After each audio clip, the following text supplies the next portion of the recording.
There's B red on the left, soup on the right. Understand? Yes, thank you. Some of these people barely understand English. You have to talk like they're children. First time here?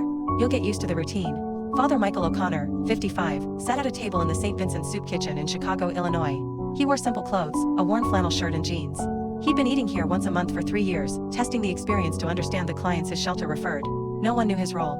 "Thanks," he said quietly to the volunteer who handed him a tray. The volunteer, Brittany Walsh, 28, spoke loudly, enunciating each word. "There's bread on the left. Soup on the right. Understand?" "Yes, thank you," Michael said. Brittany turned to another volunteer. "Some of these people barely understand English. You have to talk like they're children." Michael said nothing. He'd heard worse. He ate slowly, observing. The soup was lukewarm. The bread was stale. The dignity was absent. Another volunteer, Jake, sat down heavily at Michael's table. "Rough day, huh? Lost your job?" "Something like that," Michael said kindly. "Word of advice," Jake said, gesturing around. "Don't get too comfortable here. Some of these people have been coming for years. It becomes a lifestyle." He lowered his voice. "Between you and me, some aren't even trying to get better." Michael felt the weight of the judgment. Every person here had a story. He knew because his shelter helped write new chapters. Brittany came back with coffee. "Here you go. It's free, but don't waste it. We have limited supplies because, well, people like you take advantage." "I appreciate it," Michael said. "You know," Brittany continued, standing over him, "there are programs. Job training. You just have to want to change." She said it like he'd never considered it. Like wanting wasn't the first step every person here had already taken. Jake nodded. "She's right.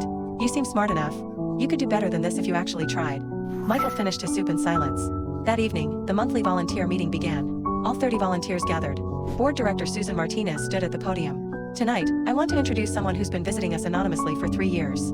She smiled. "Father Michael O'Connor, Director of St. Vincent's Family Shelter, our partner organization."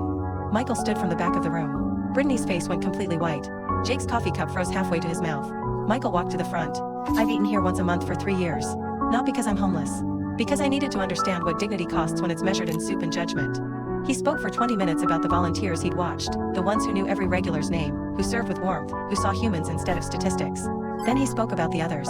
"Tonight, we're implementing new training. Mandatory. Because feeding someone's hunger is useless if you starve their dignity."